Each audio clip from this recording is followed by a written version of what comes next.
My man, thank you so much for doing this. I mean, it's an honor to honestly be sitting with you.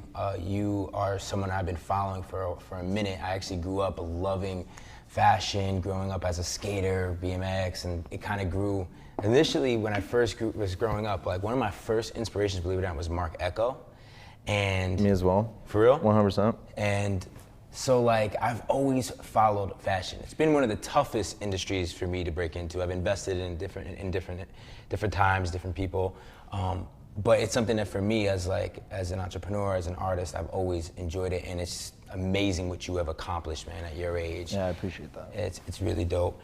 I mean, you won the CFDA not too long ago as a finalist. You were featured as, you know, one of the best designer for menswear in 2015 by GQ. One of four technically, but yeah. And just, you know, I just love the overall of what you've done with the brand. And so thank you for I joining, appreciate it, man. I'm stoked to have you guys here. You know, I wanted to kind of dive in a little bit before you got to like where you're at today. Did you think you would get to where you are right now? Like, did you grow up wanting to be a designer? Did you grow up an artist? Did you grow up, you know, what really inspired you initially to get to where you are today? I mean, I grew up in an environment that was like pretty open to my ideas, and you know, whatever it was that I potentially might want to do or whatever, my parents were always like supportive of whatever that was from day one. Did I know I would go this route and, you know, kind of for the time being like choose clothing as my medium? Like, by no means, but you know, I was born in Aspen, Colorado, where my parents had moved there from the East Coast, just kind of on a whim, as one of their favorite places that they had ever traveled to. So they moved there. They were working at a restaurant. They were ski instructors, and little by little, they built a business for themselves. It was called Aspen Canvas back in the day. And my mom was a designer, and my dad would help out with kind of whatever it may be with her. And so I grew up in this small business kind of atmosphere where my mom was always drawing, and from like a super young age, I kind of like grew up doing that myself. And when I was like around 5 or 6, we moved to San Diego. It was just too cold in the mountains or whatever. And you know, from there, that was kind of my trajectory of taking, I think, art to the beach, really, and kind of, you know, from an early age being inspired by the ocean and all that kind of stuff. And it set a small foundation for me. Back in Aspen, though, like, well, you were young, 5, 6. I was gonna say, did you grow up skiing or like anything? I mean, I was skiing when I was 3. 3. Yeah, I was skiing when I was 3, and then I was kind of in their shop and in their little warehouse factory, kind of like running around with my dogs, and like I didn't really know. I mean, at that point, obviously, it's like I have like small kind of like moments that I remember of that, right. But the majority of, you know, growing up was San Diego. It's dope though that your parents grew up. They were entrepreneurs. I didn't know that. Yeah. And then San Diego, and then from following the brand, surfing seems to have been like something that has inspired you, and you were a pro surfer as well, right? No, I mean, I definitely was not pro. Okay. But you know, I got to a point in high school where it was like surfing. I was like, do I really want to kind of try and take surfing a little bit more seriously? Do I want to try and take it to the next level, or is there a limit for me there? Do I want to kind of expand out of, you know, that sport specifically and try something on my own? Do I want to try and build something for my own? Yeah. Did you end up like, at what point did you go from like surfing and into like a passion for fashion, a passion for like art? I like, it's still been around that growing up. Probably elementary school, I was like painting and I was like drawing and stuff. My mom, when we moved to San Diego, she got a job in Los Angeles. She was a handbag designer, and so she was coming up here all the time, and I was seeing kind of her craft. She was making a bunch of different things at the time, so I was always like on the weekends kind of working with her, going through what she was doing, and it was kind of an inspiration that maybe I want to like make stuff when I'm older. Didn't necessarily know what it would be. And then, you know, junior high, the beginning of high school, I got like super heavy into surfing, and that was my life. And then, you know, middle of high school, I started hanging out with girls, and just, you know, perception changes of like what's in it for you, what you really want to do. And there, I was, it was kind of just set the trajectory of like, all right, maybe clothing is something that I want to go a little bit further with. And I was lucky enough to be sponsored in surfing throughout high school, so I kind of was, immersed in this atmosphere of like going to the factory of who you're sponsored by and getting clothes and like kind of this whole bigger life outside of anything that I had seen in like the small town of Encinitas that I had grown up in. So from there it was kind of like an eye-opening experience, and I was like, all right, well maybe if I don't want to take surfing that serious, maybe I want to do something either within that realm or maybe more of a lifestyle type thing. So and simultaneously that time I was driving with my dad up to LA, and he was like a hip hop dude from unorthodox hip hop kind of like guy, So when we were early 90s, we were driving to LA, listening to Power 106, and I kind of like was engulfed in this whole other world that I had never really kind of been inspired by, which was music. And so that combined with kind of like my surfing roots or whatever, like it put together an interesting, I think, overall aesthetic. And that was like when I was 17, 18, and from there it started kind of like getting my mind rolling a little bit as far as like what I wanted to do. Yeah, no, I can picture that. And then you did go to college, right? Like, so, and then from there is where your business plan actually started for the brand. Yeah. And this has been what, like 10 years since you started? Since I graduated college, it was like 10 years, yeah. But going into school, like, is that something that you wanted to do? Like, did you want to go to college? Was like, what, like? I mean, school was just one of those things, like, since I was super young, where it was like, all right, well, you go to elementary school, then junior high, then you're in high school, and then from high school, like, your parents have been telling you forever, like, then you go to college, then you graduate, you get a job, and then start a family, and that's how your life is going to kind of like pan out, right? Right. And I'd seen a similar trajectory with my parents. They obviously tried to do something for their own, so they were a little bit more, they were like loosely guided by that. But I think for them, like, they saw like there was confidence in my future if college was like a commitment of mine. Right. And it wasn't like in high school, I wasn't one of those kids who was like super early taking my SATs and like applying to all these colleges. Like it was like a super last minute thing. I was like, oh shit, senior year, I think we were supposed to apply like 6 months ago, didn't apply anywhere, got into like a few colleges just like last minute, and I still wasn't like super solidified on where I wanted to go or like what I even wanted to do. So one of my boys and I at the time were like, well, maybe we could go, just far enough away so our parents don't really know what we're doing. They can't pop up on us like overnight. So I solidified like going to Cuesta College in San Luis Obispo. And they have this program where, if you kind of play your cards right, you can get in the university, which is Cal Poly. And so I was like, all right, let me try this. So like, did you actually gain value from college? And at what point were you like, you know what, I'm here, but I'm gonna start to create my own path. Yeah. I'm gonna do something on my own.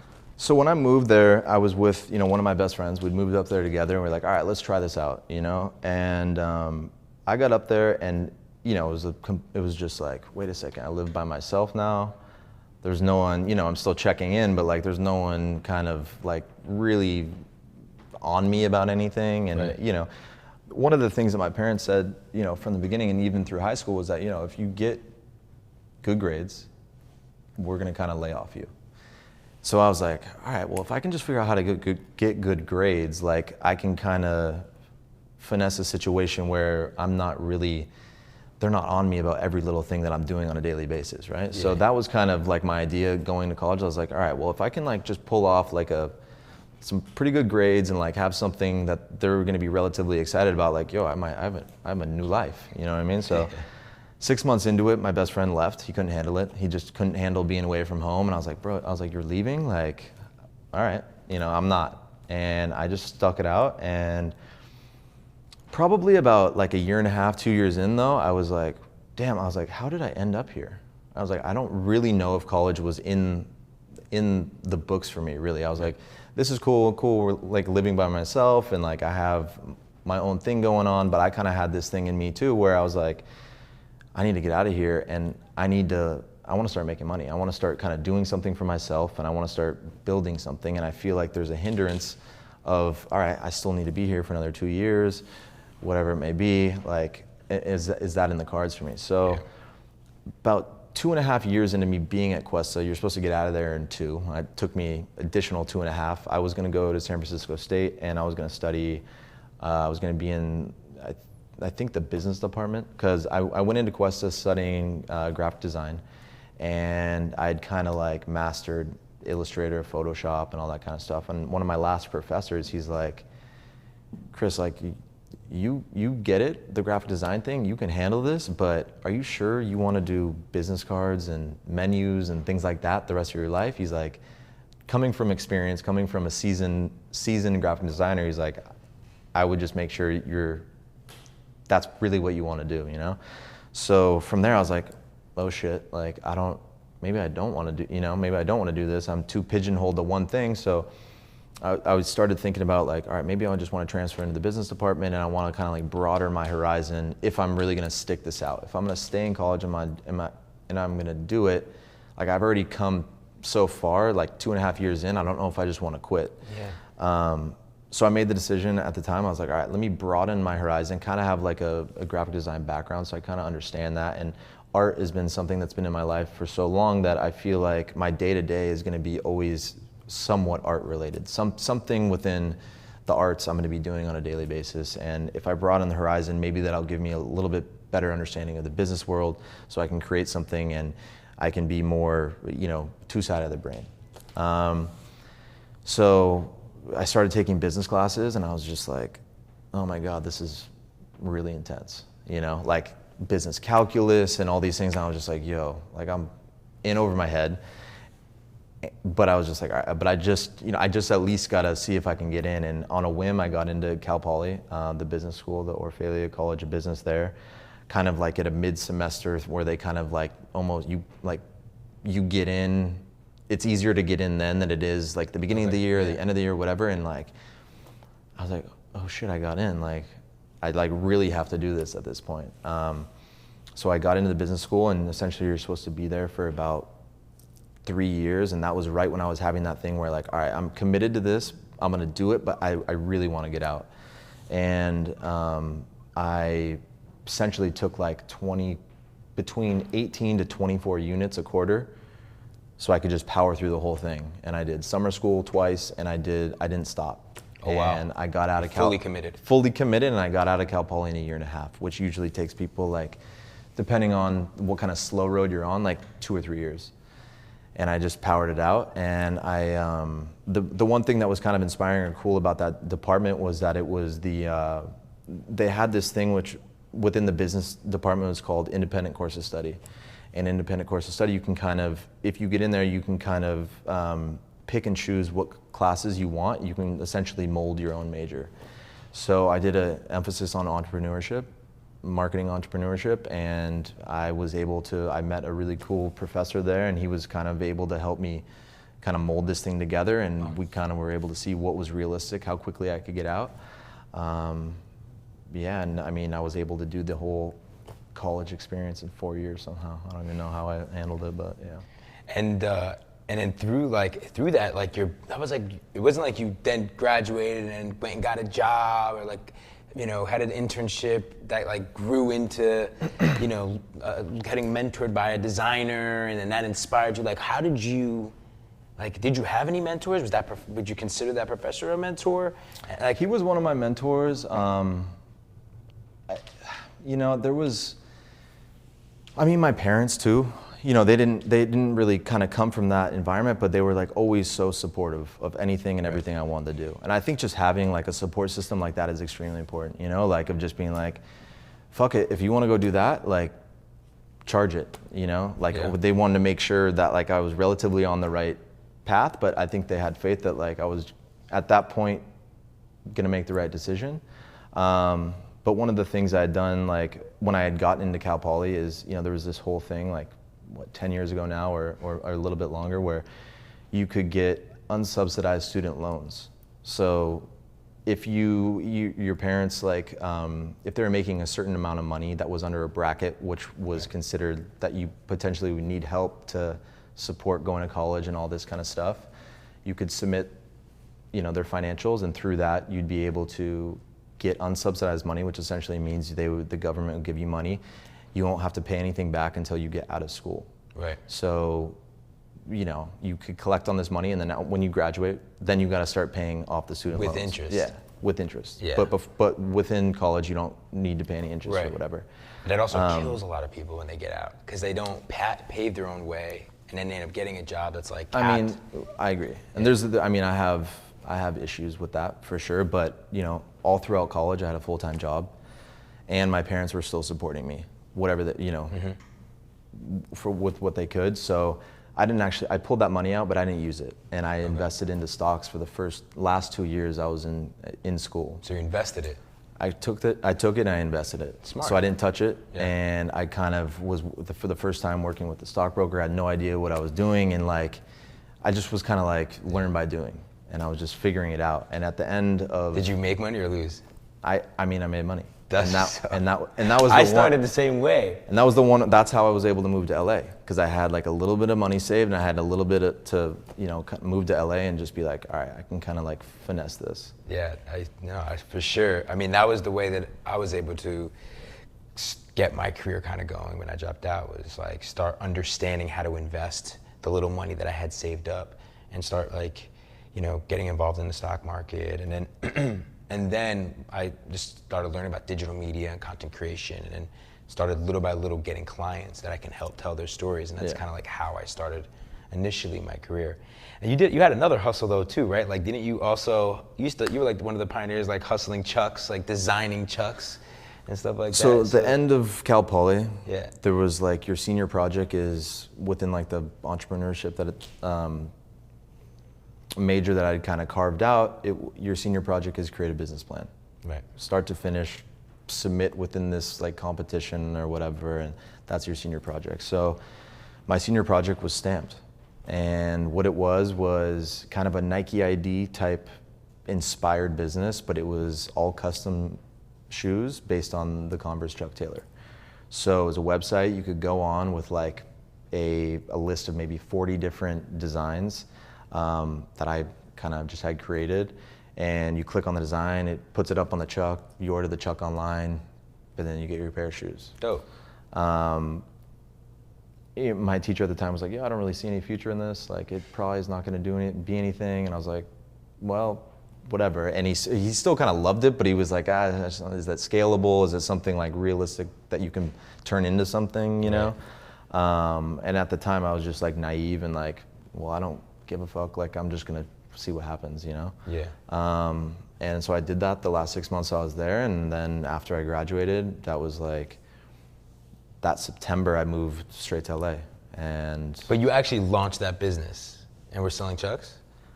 I mean, it took me a minute. Yeah. I moved to LA and I didn't stop with the idea. Right. I was working at a restaurant in Beverly Hills. I was buying chucks in Santee Alley downtown LA, and I was working at a restaurant all day, and then I was painting chucks all night, and just kind of and also using a little bit of that money and a little bit of money that I had borrowed from a family friend to design the website and actually make that shopping experience be legit. Wow. And that was the beginning of Stamps. That was the beginning of Stamps. So working at a restaurant, was able to get someone to help you out, borrow some money, and then any hour you could, you were fulfilling Yeah, orders I mean, yourself. I Was wasn't, that in an apartment? Or luckily, I'd gotten that whole partying thing out of my system, the earlier college days when I was still trying to figure it out. So I was just all right, I'm ready. And I'd already been held tight in college for so long that I was yo, I need to break out of this. I'm ready to start turning it into something, start trying to make money. That's what's up. So. And then it never stopped. I mean, now it's one of the most renowned brands, modern day brands for menswear, contemporary, high fashion, avant street, in the Not yet. We're getting there. We're getting there. I hope, but yeah, we're making strides, I think, in the right direction. Yeah, I mean, and you're collaborating with some of the best artists out there, the best brands. Got my Pumas on. Stamp Pumas. I mean, it's been a long journey though, right? A lot of people now come across you and they come across the brand, and they don't realize, I think a lot of people don't realize the journey on what it took to get to where it is today. And do you ever take a second to think about that? Man, I remember when I was first painting those chucks to now having the store, having the warehouse, having a team, do you ever take the time to think about that as like how long it's taken you to get here? I mean, every day, you know, it's like something that I don't take for granted by any means. And I'm the type of person, unfortunately, that's like kind of never satisfied also. Right. You know, you hit one goal and then you're like, all right, cool. You get there and you're like, well, I'm still not where I want to be. And I'm still at that point, you know, and maybe that's like the driving factor behind like what we do and what, you know, constantly it's not necessarily like needing or wanting anything more out of it. It's just, I think as a creative, wanting to create better things and like new experiences and fine tuning kind of the art of like what I do, whether it be, you know, making clothes or making a photo or making a piece of art with someone, or, you know, whatever it may be within that realm. It's like just constantly trying to like do better than I did before and constantly elevating the perception of, I think, what's possible and you know, and my biggest inspiration in the beginning was like bettering the perception of what is available in Los Angeles or in Southern California. You know, one of the things when I first started in this, it was like all the main designers or just creatives were coming out of New York or Paris, or it was just like this thing that I think younger people never thought was obtainable, because it was just something where you just read about it or see about it and it's like, yo, that can't happen here or whatever. And I was like, no, I don't think that's true. I think there's like just as much talent or perspective or whatever it may be here. It just needs to be enlightened, or you need to enlighten somebody on what's out there, what's possible. Right. Like what were some of the obstacles? I mean, now I feel like once you kind of overcome certain things and you realize like, what do I have to lose? You can continue to just create different things, create new experiences, and just, you know, look at things in a positive way where it's like there's endless possibilities on where you can take it. But did you ever, in the early days, kind of have like those oh shit moments of like, fuck, how am I gonna really build this thing and take this thing to the next I was level? so stressed I'm still stressed, but yeah. those early days, you know, you wake up and you're like, I don't know, is this gonna be here tomorrow? Right. Is this like something, like, is this, you know, I went through that level of anxiety, that level of like self-doubt, that level of just, you know, I don't know do I have what it takes in order to fucking do this? And I think for me, like what I did learn early on is like how important as like a young entrepreneur it is to be positive. And you need to surround yourself with positive people and understand that like you are gonna fail 1000%. A lot of shit is not gonna go your way. Right. But you have to learn from what maybe those mistakes or those experiences that you go through and look at it with like a positive outlook and understand that like all things happen for a certain reason, and take that and make sure you don't replicate it, you know, and make it better, make the better decision that next time. Yeah.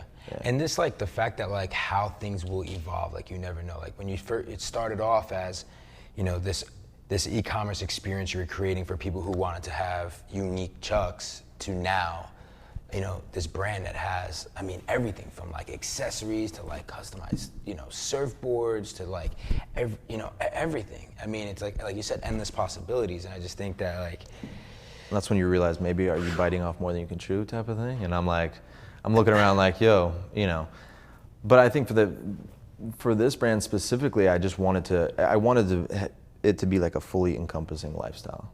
So from the art you put on your wall, to the surfboard that you ride in the ocean, to the clothes that you wear, to the environment that you're in.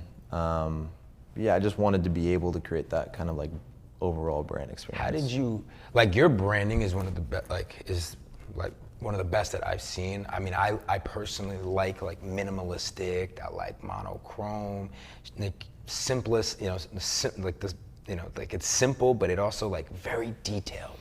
You know, and like, how did you find the branding aspect of it? Like, were you always always have that type of branding, always have that type of aesthetic growing up with surfing? Or like, did it grow over time? I mean, it's definitely evolved since when I was younger. It was like different, you know, different inspirations, different things at that time. But I mean, I grew up in an environment where my mom like has some of the best taste I've ever seen in a woman, you know, and she like, so organized, so like attention to detail with everything she does, from like how she keeps her house to like what food she cooks to like, Oh, wow. you know, and I grew up in an environment when I was in high school where I was like, yo, if I left my homework out or whatever, it'd be in the trash within like 2 hours. Like that, you can't leave anything out. It's like spotless. And I'm like this kid who's like, yo, can I live, you know? Yeah.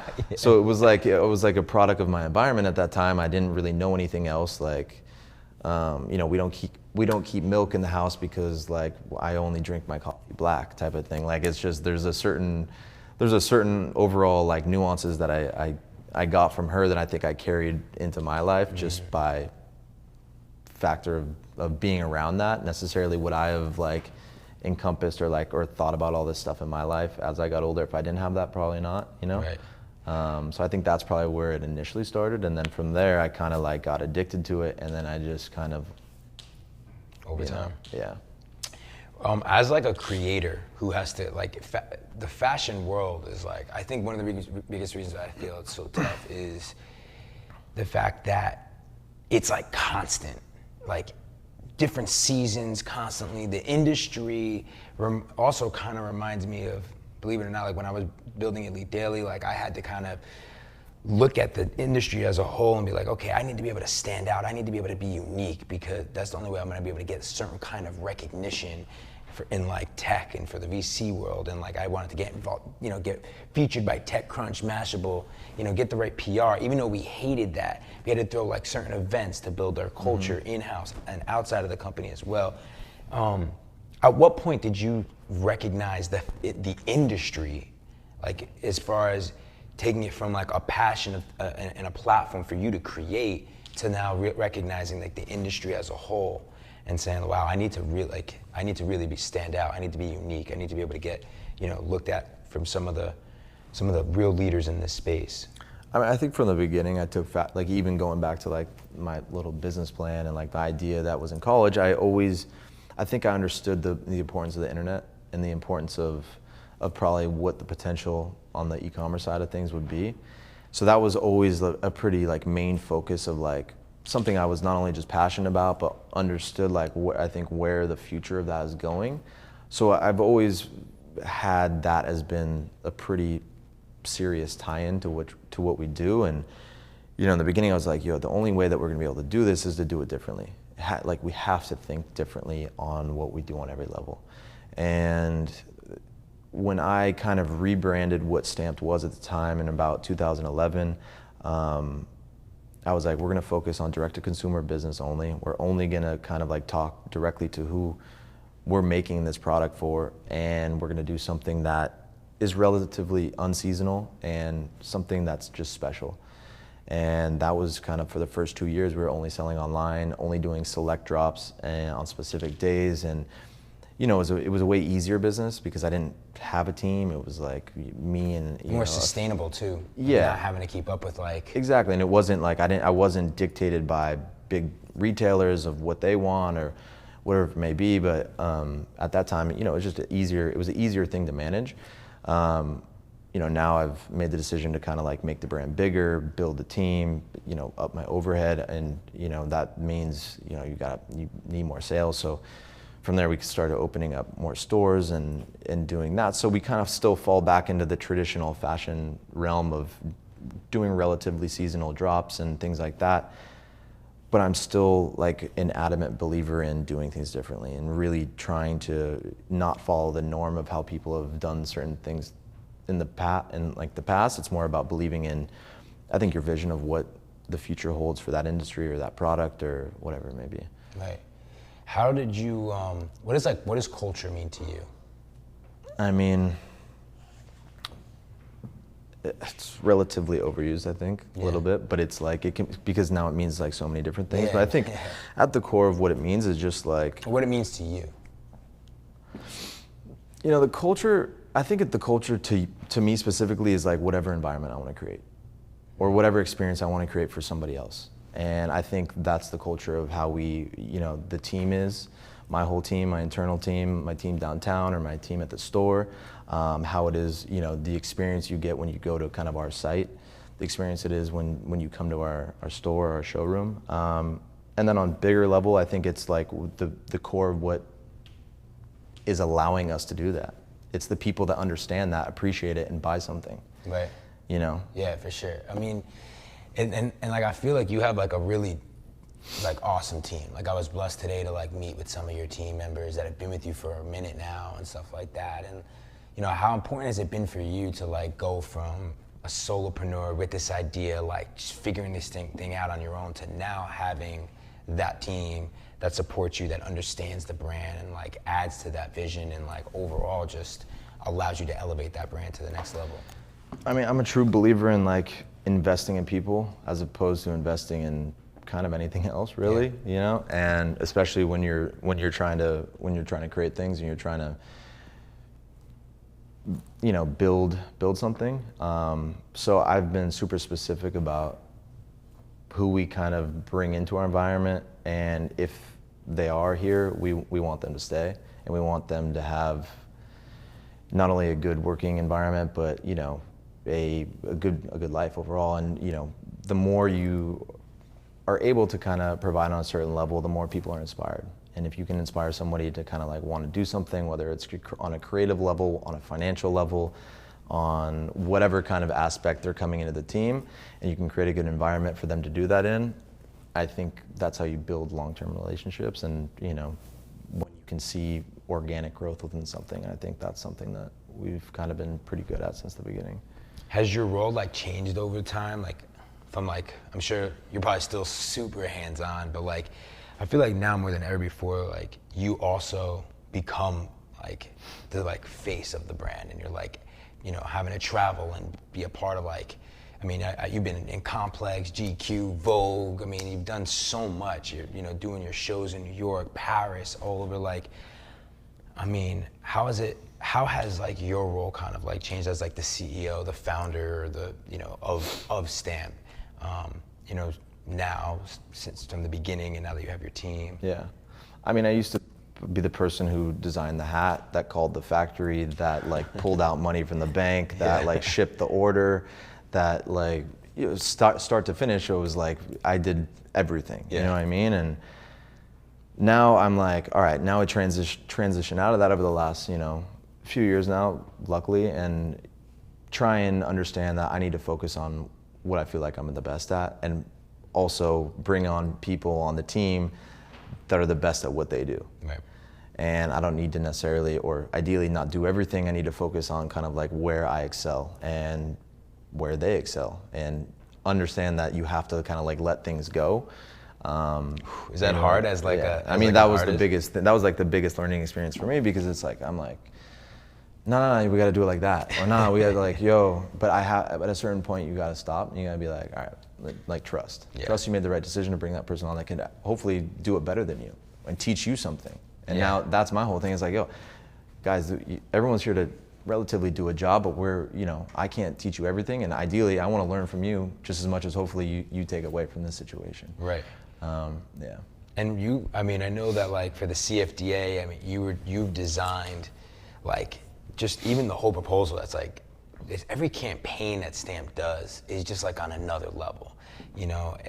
It's just fucking sick, dude. Like, it's really cool. Appreciate it. So like, is that you? Is that like what you excel at? Is that what you really are focused on? Like, what would you say? I mean, to a degree. I think I started having kind of like a passion for photography and just overall aesthetic probably in my like early 20s, and from taking photos to like from like you shoot big campaigns too, right? No. Oh, no. okay. I've shot some stuff, but I don't shoot them like the major campaigns.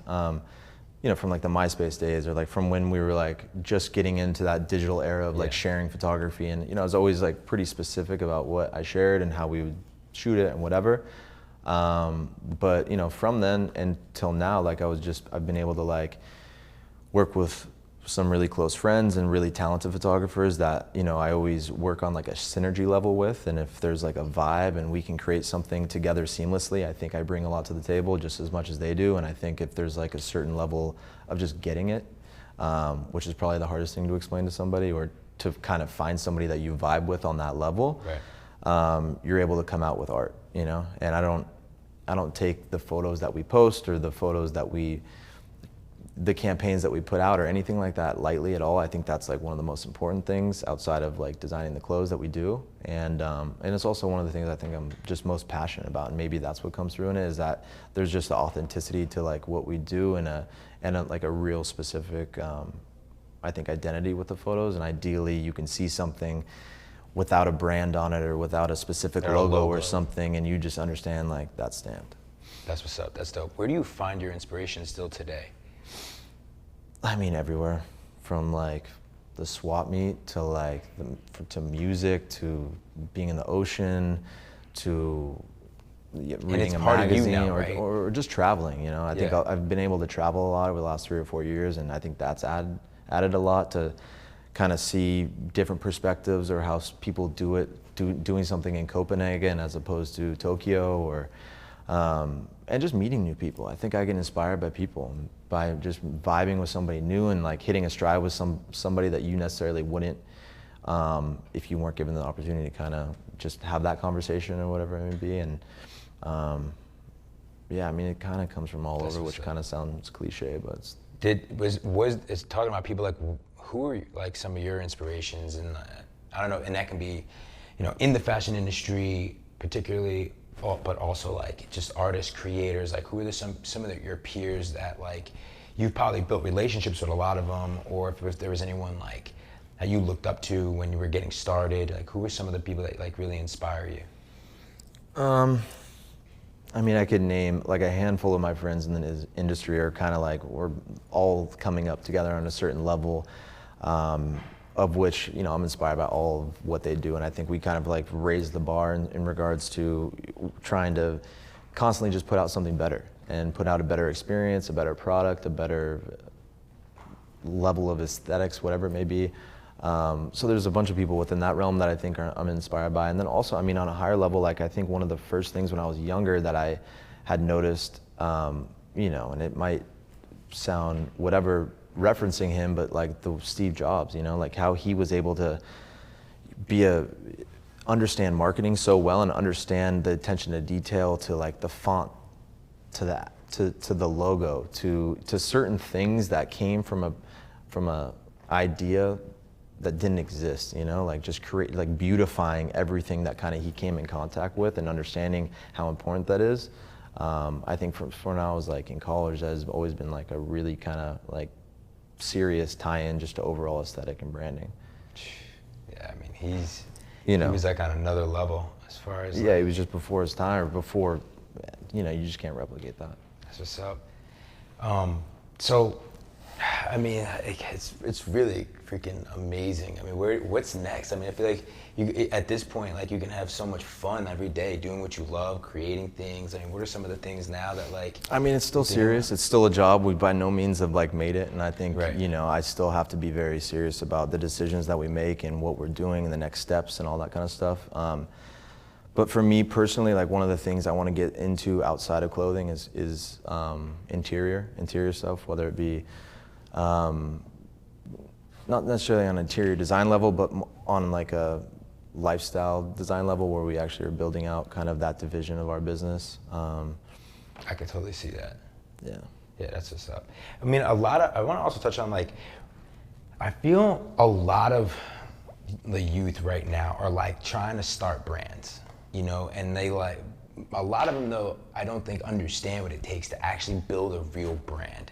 Right? Like, they may want to come out with a tee, they want to come out with hats, they want to come out with certain things, and like, you know, there's constant trends that are like come and go. But I think building a real brand today is actually like extremely difficult, and there's not many people that are doing it, and doing it really, really well, which you seem to have done and mastered, and you've solidified a real brand. I think a legacy, in my honest opinion, that, you know, you're building. You're currently building, right? I mean, you may not realize it, but you really are. You've passed that threshold. I always say that like most entrepreneurs that can get past the like 3-4 year mark, like really at that point are like fully committed, and are kind of like overcome like those early on growth, that pain you have early on growing your company.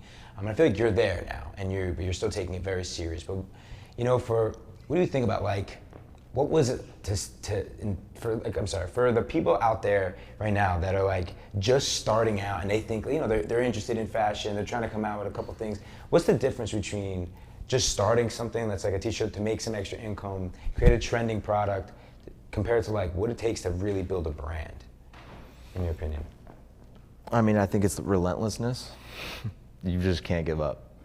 No matter kind of what obstacle or whatever hits you, or what thing you need to go through in order to like make the next decision or whatever it may be, like it's a tiring process, you know, and it's 24/7, and life doesn't stop, and it's the exact opposite of a 9 to 5, you know. Yeah. And I think you just have to I think you need to understand like really what that means and really commit to it, and I think it takes a certain person to kind of go through all the bullshit that you need to go through and still come out positive. You know, that's why I touched on the positive thing in the beginning, because like I could have given up so many times, and there's so many kind of reasons I should have, or like tried something different or whatever. And I think at the core of what it is like you just have to be extremely passionate about what you do. And if you really love it and you really like doing it, then on a daily basis, you're gonna always deal with bullshit, but it makes that stuff a little bit easier to deal with because you're actually maybe doing something that you're passionate about, that you appreciate. And yeah, I mean, I think just because I like creating stuff, I like making clothes, and I like the overall encompassing just idea of what I'm able to do and create on a daily basis for myself, is that it makes it worth it. You know, and then also on top of that, building a team of people that are around me, from friends, some of my best friends that I grew up with, to my family, to, you know, some of my new best friends that, you know, I now work with, are like, you know, that in itself is like a blessing. And being able to understand if you can get through all that stuff, all like the nitty gritty and whatever, and have a certain sacrifice and, you know, understanding all that, but there potentially is light, you know, at the end of the road, and you really can build a life, or you can build something out of nothing. You can really create something that didn't exist. Like none of this existed, you know. And that's a lot of the, you know, this conversation I have with some of the people that I work with. I'm like, when we're going through a tough day, or we're going through like, you know, a gnarly week or whatever it may be, you know, to make the situation a little bit lighter, I'm always like, yo, you know that like I just created this out of nothing, right? Like this didn't exist however long ago. Like we're doing this together, so you have to understand, like, we're gonna go through things that might be a little difficult or whatever, but like, yo, we're making this as we go, and just trying to think positive on that level. Is that what like drives you? I mean, probably now, yeah. Do you like, I mean, at this point now, like also like, how does it feel to like inspire a lot of like young people, a lot of like young designers? I mean, do you feel like you're a role model now? And do you feel like more responsibility?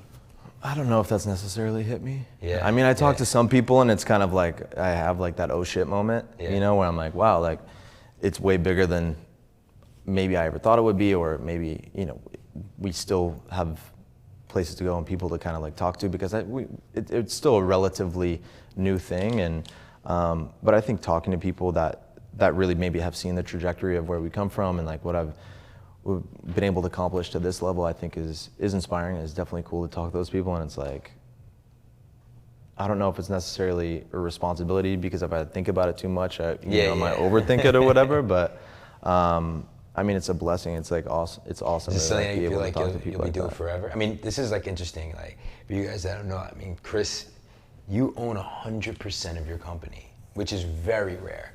Like a lot of people end up taking on investors, they take strategic partnerships, and I'm a really big believer in strategic partnerships. Mm-hmm. But you know, there's not many entrepreneurs I know that go all in, go through the sacrifice, go through all of that, and stay completely like the sole owner of their business. It's pretty rare. Like, what made you stay as like your core? I mean, you must have had people that have come to you, wanted to invest, wanted to partner. Is there a reason why you decided like to own your business 100% since day one? And like, how did you manage that? Yeah. Finessing life? I have no idea. I mean, part of it is like, for me, it's not just like taking on money. It's also taking on a whole other set of potential problems, or it could be benefits, right? And for me, it's not necessarily like, I guess I just haven't got to that point yet where I've met somebody that I feel like, number one, I'll probably be friends with, or I can get along with indefinitely, and that they bring a lot more to the table outside of just like a financial gain or a financial trajectory for what our plan is. And, you know, I think because of the amount of sacrifice and things that I've gone through in order to get to this point, I still want to wake up on a daily basis and not have to report to anybody. Answer to anyone. You know what I mean? And I want to be able to like make decisions, you know, intelligent, you know, with good merit behind them, that I'm making the right decision in a certain thing, but like on my own, you know, and with potential like kind of mentors that I talk to, or people that have definitely helped me get to this point, but relatively at the end of the day, it's like everything kind of like falls on me, you know? So even if you make a mistake, it's like, okay, at least I can own it. I can handle it, I can stomach it, and can figure out how to get out of it, you know? Or figure out how to like make the situation better. Not to say by any means am I opposed to kind of a strategic partnership, or do I know that like the future may hold something like that for me? You know, I don't know, but it might. But up until this point, I don't think I've seen the worth in it, you know? That's gotta make things tough though. Like at the same time, I mean, kind of like, just from a financial standpoint too. I mean, I know a lot of designers, a lot of artists, especially in the fashion industry that I've worked with, that I've invested in, they fail because of the finances. They fail because like they're so passionate about designing, they're so passionate about creating, but they don't really understand the business aspect. And like they're like budgeting and just making sure that like, you know, shit, if this doesn't sell, like I have a backup, like I'm gonna be able to be okay, or like the way that they're gonna manage the business. Or sometimes they get really high on like, I gotta get into Barney's, I gotta get wholesale. And I think your approach of being direct to consumer in the beginning must have been key for you in order for you to like really maintain sustainability within your company. But like, geez, I must have been. Yeah, I mean, it's been gnarly. Yeah. But a good gnarly. I mean, I think we came out of it the right way, and it was like, would I have done it a different way? I don't think so, you know? Yeah. I think I'm happy with the way that we've been able to build it to this point. I mean, yeah, you know, we're sitting in the store to kind of like, which is crazy in itself, you know? And I didn't know necessarily if I'd be able to do something like this on this level, on La Brea, sitting next to like one of the first accounts I ever opened up in Los Angeles, simultaneously still selling to them. It's like, that's crazy in itself, you know? And now we have like our own environment that we've been able to create, and yeah. What was it like to get like that, at what point did you feel like, man, I finally hustled and got that first sale, maybe the first store that believed in you? Or like, at what point did it hit you? Was it like through the e-commerce when you just saw like, was it something that came out in the press, or you got recognition? Was it like, at what point did you feel like you had your first win and you were like, all right, like this is real, like I got this? I mean, I think it's been a lot of maybe small wins and losses, you know? I don't know necessarily if it was like one big oh wow moment, because it's been a minute, you know? Yeah. But one of the first things I remember back in the day that I was like, all right, well, you know, if I'm just relatively relentless with good taste, in the sense of like just kind of making sure I can get something done, was when I was like still selling shoes, still painting on shoes, and there was one store in Los Angeles, it was called Conveyor and Fred Siegel, and it was like the illest sneakers spot at the time. And I was, maybe this will kind of start something, right? And I was still trying to like maybe sell a pair or two of shoes a week, and you know, but I was like, maybe I need to get into one store to kind of get a little bit more visibility on the brand. And after maybe 6 months of just like talking to the buyer and him telling me, no, we don't want to carry them and whatever, I was just like, yo, bro, just like take these on a consignment. Please just trust they're gonna sell. And finally his boss was like, all right, whatever, this kid like won't stop. Like, we'll take on the pairs of shoes and we'll see what happens. So that same night, the same night that I dropped the shoes off, I went to like one of my best friends and I was like, yo, here's $500.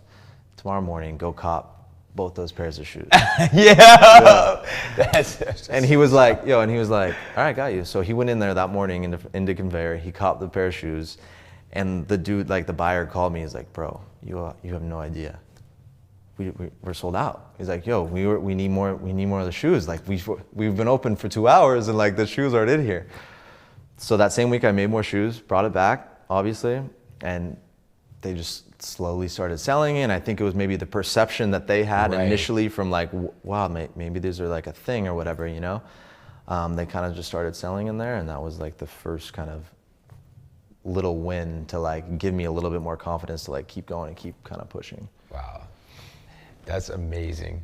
Especially how you like finessed that in the beginning. Like, bro, that's so fucking awesome. I think the early days of Instagram were definitely pretty like pivotal into like a small following being able to turn into more and more and more. I was always super specific about what we were posting, and you know, making sure that we had like a brand page and like that kind of stuff. So I think in the early days when it was just direct to consumer, we were like super specific about utilizing Instagram, utilizing Facebook to like just get things out there, because I didn't really know, nor did I have money to like do anything kind of beyond that. So I think we've been, you know, definitely understand the importance of it and try to utilize it as we can.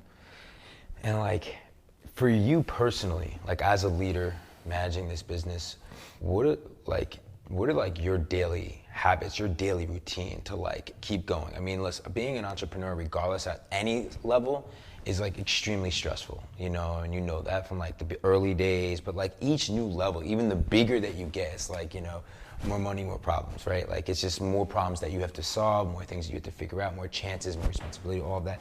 How do you every single day have that positive mindset? And like, is there anything that you do like personally for yourself to like stay inspired, to have like certain habits that like keep you going on a daily basis?